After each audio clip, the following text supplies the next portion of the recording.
Bravo, budak dugso. Ay, hindi na makakapalag to. Lunod na.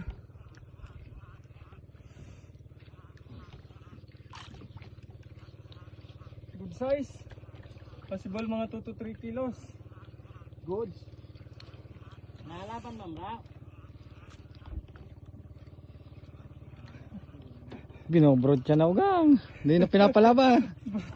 Hindi ko na pala ba nitapling niya kung paano sabot ang mga isda.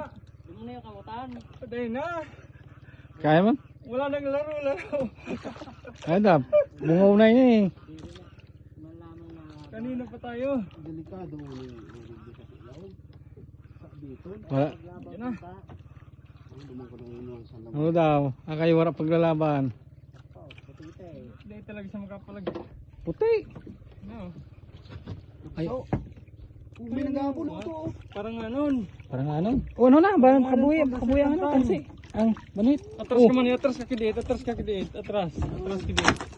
Yan, atras ka lang kidit. Parang anon. Parang ano? Relax lang, relax. Muli ka kabuburat siya oh. May gani wala pagtatanggal. Para siyang pomprita bro. Oo. Yan parang ano. Parang anon. Parang ano na punta niya? Ako parang ano. Yan siya. Parang sa labod. Parang Around 2 kilos. Kakakulaw naman. Yeah, thank you Lord. Thank you, thank you. Thank you. Alas 12, kuminahan. Kaya na.